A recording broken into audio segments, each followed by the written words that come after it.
Hello, everybody. Sorry. Hello, everybody. So everyone is experiencing the coronavirus situation right now. I've been getting a lot of phone calls on what teachers can do to help in the classroom with this situation. So I thought I would do a little brief webinar today on just health practices during the COVID-19 situation and just kind of going over what we can do in the classrooms to help support our children and help support our families during this situation that we are in. Couple of things that I want to talk about in this really quick webinar today, just general interactions with the children, sanitizing and disinfecting, promoting health practices, health checks, hand washing, diaper changing and toileting, responding to illness, and then just we'll do a quick overview of health practices. And again, these are things that we can do in our classrooms to help support a healthy environment for our families. The first thing that I wanted to talk about in this webinar today, how important it is that when we are interacting with our children, that we are very conscious of the conversations that we are having, the comments that we are making, and of course our body language and tone. As we go through this situation and we ride this wave, the last thing we want is for our children to feel unsafe or that they're not in a good situation. So your composure is going to be critical right there. Watch what you say in front of the children. We don't want to add fear to their everyday lives. As far as our kids are concerned, it should be business as usual. The classroom should operate like it already does, especially during this difficult time with parents working at home, with travel being interrupted. Our children need a lot of consistency. Their schedules, their routines need to be established as much as possible. And we know for a lot of our kids, their schedules and their routines are way off. So when they're in the classroom with us, we've got to make sure that those schedules and routines are there. That's important to them. But again, I'm just going to really stress, watch the conversations that you're having with them, the conversations that you're having with a parent or another employee. We don't want to add fear to the daily lives of the kids. When you are encouraging hand washing and health practices, keep it positive, keep it upbeat, keep it fun. We don't want to, again, add fear to the kids about being very aggressive with hand washing and why we're having to wash hands so much. Stick to the 7 times that licensing says to wash hands. And again, business as usual. I've already had one situation in a particular classroom where a parent told me that her child came home crying because they were having to wash their hands so much during the day. While I applaud the teacher's efforts for maintaining a healthy environment, I think that this teacher might have been too assertive with her hand washing, and added a little bit of fear to the kid. So be careful with that right there. I'm probably going to mention this a few times today as we discuss this. When we're talking about sanitizing and disinfecting, make sure that you're using a chemical that is designed to sanitize. So when you're purchasing your chemicals and going right back to licensing regulations, there has to be instructions for sanitizing on that bottle. If you don't see instructions for sanitizing, then it's not something you can use. If you're using alternate chemicals, remember they need to be registered by the FDA. They need to be used exactly as directed. Don't supersize your chemicals. In a time like this, when there's so much fear and everyone is anxious, we have a tendency to want to change the recipe and make it stronger. Don't do that. You need to make sure that you're using your sanitizing and disinfecting materials exactly as directed. If you supersize and you change the recipe, then you're at risk of other illnesses or injuries, such as chemical burns or skin irritations, that it might backfire on you right there. So use your sanitizing and disinfecting chemicals exactly as directed. Don't supersize it. If you're not using, or if you're using a chemical that does not have instructions for sanitizing, then you're going to still follow the 4-step sanitation process as outlined by child care licensing. Wash it with soap and water, rinse it with clear water, allow it to air dry. That's what you're going to follow. Okay. My biggest piece of advice is to use a chemical that has instructions for sanitizing. All right. Very good. I feel like I'm going a little fast, so I'm going to slow down just a little bit for you. Really think outside of the box when it comes to sanitizing and disinfecting any area of the classroom or your program where there can be cross-contamination. Paying close attention to not only sinks, but also doorknobs, the back of chairs, play equipment, paying very close attention to toys that children may put in their mouth, immediately taking those up after they're done with it and sanitizing those items. Really think outside of the box, all of the areas in your classroom or in your program that bodily fluid could, be cross-contaminated.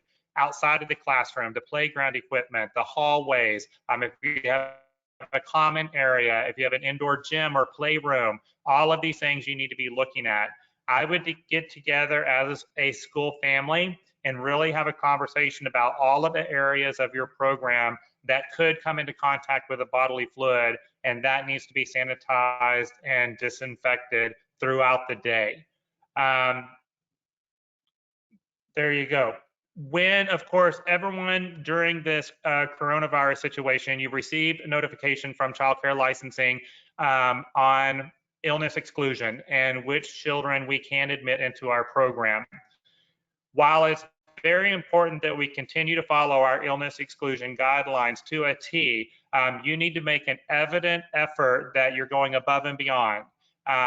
When you are doing your health checks in the morning, look for signs and symptoms of a cold or a flu, breathing difficulties, severe coughing, discharge from the nose, changes in skin color.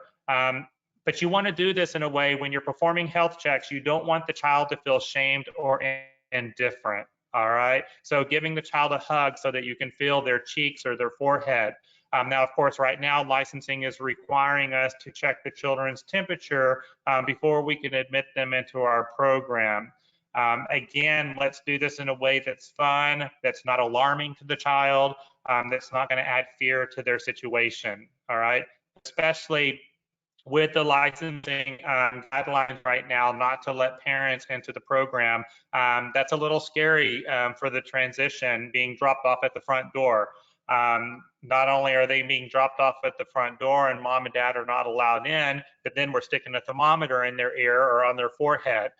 So let's make it fun whenever you're performing those health checks. I know that it's cold and allergy season. I know that a lot of people have things going on, but this is definitely a time that we want to follow the illness exclusion. Any sign or symptom of of cold or flu, I would not admit the child into care at this point in time. Even with a doctor's note, I would encourage you not to allow the child to stay. This is a very serious situation that we're in right now. There's a lot of perceptions that are out there. It's better to be safe than sorry. When you're talking to your parents, make sure that your parents understand that you're making decisions not just for their child's health and safety, but you're making decisions to keep every child in your program, every employee in your program healthy. And stress to the parents that when they're making a decision to bring their child into care, they're making a decision that's in the best interest of all parties involved. All right. When you're doing your health checks and when you're following your illness exclusion guidelines, same thing applies to your employees. All right. So if you have an employee that has some coughing, some discharge, has signs and symptoms of cold and flu, they also need to be excluded. All right. Now we're going to talk about health, employment laws and all of that kind of stuff in our next webinar that I'll do later on today. Right now we're focusing on what's going on in the classroom, but we have a lot of employees that work in our programs that have a low immune system or a compromised immune system, or they have other underlying health conditions. We need to pay close attention to these people, and during this time, it may not be the best for them to be in our program. And again, we'll talk about all that in our next webinar, but health checks, illness exclusion, same thing for your adults as you're doing for your kids. All right. Of course, there's a big focus right now on hand washing. We in the early education industry, we should be experts at this, all right? We wash hands every single day, all day long, 13 different times that employees wash their hands, 7 different times that kids wash their hands. So we should be experts. One of the conversations that has taken place over the last several weeks as we've been riding this coronavirus wave is that, our early childhood programs, our licensed child care centers should be the safest and healthiest place for our children to be. We are so heavily regulated on hand washing. We are heavily regulated on sanitizing and disinfecting. If we are doing everything that we're supposed to do in our program, we should be the best place for the kids to be. All right. And, a lot of states are recognizing that, which is the reason why we're allowed to stay open in many situations. We're playing this day by day, but the hand washing is critical. We all know the proper steps of hand washing. We want to wash our hands for 20 to 30 seconds. Turn it into a sensory activity for the kids. So again, we're going to make it fun. Turn on the water, wet the hands, scrub it with soap, rinse the hands, turn off the water, dry them. We all know the steps for proper hand washing. All right. My big thing is I want to put a focus on the employees. All right. We are the ones that we tend to skip a few steps whenever we're hand washing. First thing you should do when you walk into your classroom each day is wash your hands. Anytime you step out of your classroom for whatever reason, when you come back into your classroom, you wash your hands. Directors that are in and out of the classrooms, when you step into a classroom to give a potty break, first thing you should do is wash your hands. The adults are the ones that really need to put a big focus on this, all right? When you go outside, before eating, after your own personal toileting, after using chemicals or supplies, make sure the adults are following the 13 times listed in the child care minimum standards to wash hands. My biggest focus though, first thing when you walk into the classroom, you should be washing your hands, all right? That's the biggest thing. Hand sanitizer is also something that's getting a lot of media attention right now. Of course, you know that the stores are sold out of hand sanitizer. I wanted to throw a couple of reminders out there about hand sanitizer. Hand sanitizer is prohibited for children under 24 months, all right? I've already seen some situations where adults are putting hand sanitizer in the kids' hands. That's a little scary right there. Child care licensing is still regulating this. There has been no amendments to these rules. So under the age of 24 months, hand sanitizer is prohibited. For children over the age of 24 months, hand sanitizer should only be used when soap and water is not available. Always soap and water is your first effort, okay? That's what you go to first. But in the event soap and water is not available, then hand sanitizer can be used. It must be used according to the manufacturer's instructions. Just like when we talked about sanitizing and disinfecting earlier, don't go supersizing the hand sanitizer. Don't go crazy with the hand sanitizer. This can actually have an opposite effect, all right, than what we're trying to go for here. If in your early childhood classrooms and your licensed child care programs, hand sanitizer should not be accessible to the children. So you don't want to have this down to where the kids can just go over and start pumping and getting hand sanitizer. You need to avoid that right there. Again, soap and water is the key here. Soap and water is what's going to keep us healthy, all right? Y'all know, those of you that know me real well, you know I'm not a big fan of hand sanitizer. A lot of the research that I had done, it does more harm than good. But in this coronavirus situation, might be a good idea to have some hand sanitizer available, but I would focus more on the adults than for the kids, all right? Very good. Let's talk about diaper changing and toileting. This is kind of an area that we haven't really talked about a lot during this coronavirus situation. This is when we have a lot of germs that are accessible. You also are a lot more intimate with the kids, closer to the kids. They could sneeze, they could cough, and it could create a greater risk of exposure. You know, while we're talking about cold and flu type symptoms and the spread of cold and flu, I did want to talk a little bit about preventing the spread of germs when diapering children as well. So again, washing hands, all right? Wash those hands before and after the diaper change. Wash the children's hands after their diaper change. Even if you're wearing gloves while you're changing diapers, you still need to wash your hands, all right? Keep that in mind right there. If you have any open sores, if you have any injury that cracked skin or broken skin, make sure all of that is covered before you go and you start changing those diapers. Make sure that you're sanitizing the diaper changing surface after each use, all right? Now, of course, we know the licensing rule says that if you are changing diapers on a number of children consecutively, you can cover your surface with a non-absorbent paper liner that is disposed of after each diaper change. You know, kind of in this situation that we're in, this is definitely an area that I would exceed the expectation. Still sanitize your diaper changing surface after each diaper change, even if you're using the non-absorbent paper liner, all right? We wanna go above and beyond right now.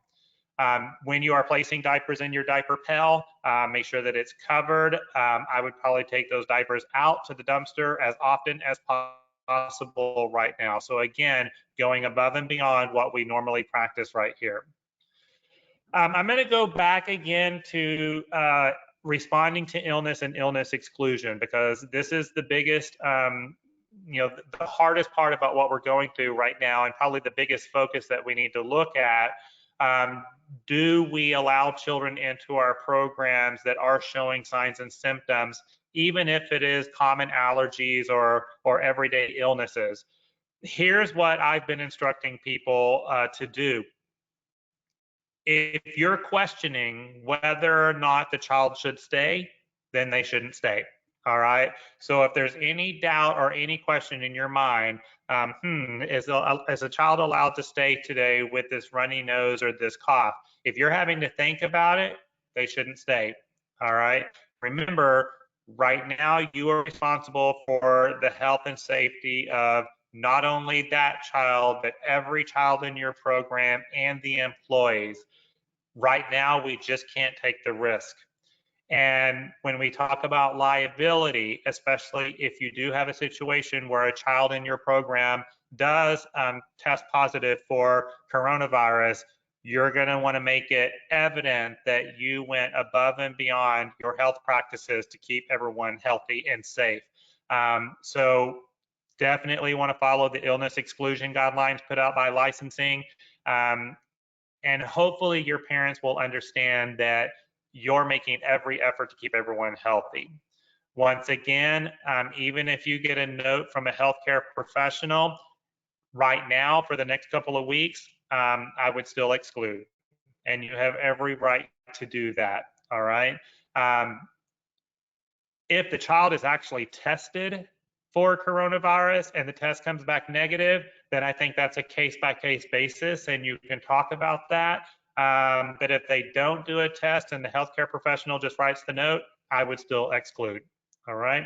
And then also what we already talked about, making sure that your adults are also following your illness exclusion guidelines, paying very close attention to the adults that have underlying medical conditions or a low immune system.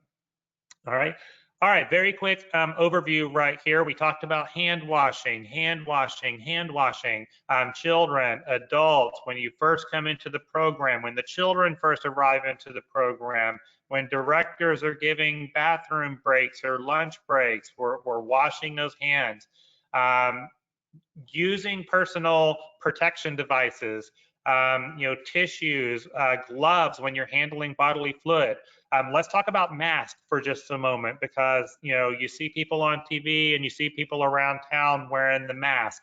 That is a personal protection device. Legally, by all means, employees have a right to wear the mask if they feel that they're at risk, and you can't deny them that opportunity. All right, so legally they have a right to wear the mask.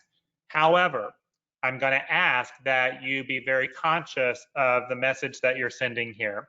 Number one, let's think about the kids. And wearing this mask might be a little scary for the kids and make them feel unsafe. All right. So, what message are we sending the children? The other thing, what message are we sending the parents? I want you to put yourself in a parent's shoes, and if you were dropping your child off to a caregiver and the caregiver was wearing a mask, would you feel safe leaving your child with that person? Now, by all means, if you feel like you need to wear a mask to keep yourself healthy, you have that right to do so. If you don't need the mask, let's think about the message that we're sending out. All right. I think that's very important right there. If you're following your health practices, you're washing your hands, you're disinfecting, you should be good without this. Typically, the people that feel as if they need to wear a mask are those people that we've already talked about, the people with underlying medical conditions, the people with a low immune system. These are the people that we really need to do a self-assessment on and ask yourself, should they be in our program to begin with during this time? All right. Again, diapering and toileting, pay close attention to your practices right there. Review that with your entire school family. Pay close attention to napping. Y'all know what I always say in a bunch of my trainings. When children nap, they leak. All right. So we got a lot of bodily fluid that is draining out of the kids during nap time. So we're going to put a bigger focus on sanitizing and disinfecting that nap time equipment, washing blankets, those type of things. It's going to be more than what we normally do here, but we want to put a strong focus on that. Of course, y'all saw with the guidelines that were issued by Child Care Licensing Sunday night, we want to make sure that our children are receiving healthy meals. However, if you are a program that practices family-style meal service, you need to put a pause on family-style meal service right now. We should be preparing the plates and putting the plates down for the kids on the table, kind of cafeteria style or restaurant style. But definitely you want to put a pause on family-style meal service during this time. I just want to remind everybody, being healthy starts on the inside out, all right? We're putting a lot of focus on outside practices to maintain a healthy environment, such as hand washing and disinfecting. But in order to stay healthy, you got to take care of the inside first, all right? Making sure that we're eating nutritious meals, healthy meals, a lot of vitamin C, and when we take care of the inside of our bodies, we're less likely to catch an infection on the outside of our bodies, all right? Educate your parents as much as possible, okay? Let them know what you're doing to maintain a healthy environment. Share with them what they can do at home to maintain a healthy environment. Keeping the children healthy is a partnership, all right? You are not 100% responsible for keeping these kids healthy. The parent has to be a partner and they have to do their part at home as well, all right? So share your practices, encourage them to wash hands 13 different times at home, the kids washing their hands the 7 different times at home, just like we're doing in the classroom. But the parents have to be following health practices as well. Otherwise, we're at risk of bringing things into our program. The bottom line is that parents just need a lot more education. They are not as heavily regulated at home as we are in our schools. They just don't know the practices that we follow. So this is a great opportunity for us to share this with them and help them maintain a healthy environment at home, in the car, when they go to visit grandma, all of these different times that they can support your health practices, all right? But partner with those parents. I've seen a lot of people make comment about they're going to close down their school for half a day and do a deep clean, or they're going to have a work day on Saturday and do a deep clean. I think that that's good. Go for it. I think, we can always use some deep cleaning. However, I wouldn't put a big spotlight on it. If you put a big spotlight and you make a big deal about having this deep clean, it's going to send the message that your program wasn't clean in the first place, or your program wasn't healthy in the first place. That's not the message that we want to deliver here. The message that we want to deliver is that our program is safe and healthy all the time. All right. Now, again, if you want to go above and beyond and do a deep clean, go for it. It's not going to hurt anything. It's only going to help. But just be very conscious of the message that we're sending whenever you're displaying that out there. All right. All right. Very good. Let me just look at my notes and see if there was anything else I wanted to talk about here. This was just a really quick 30-minute webcast that I wanted to talk about health practices. I think we've got it all right there.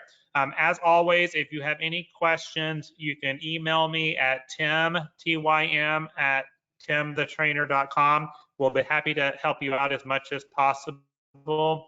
Our goal here is to keep the children healthy, to keep our employees healthy, to maintain a safe environment, but also putting a strong focus on the social and emotional development of the children. We don't want to add fear to their everyday lives. We want the world to be normal for them. We can deal with this coronavirus situation, but the child just needs to be a child. All right. Fantastic, everyone. I hope this was helpful. Talk to y'all soon.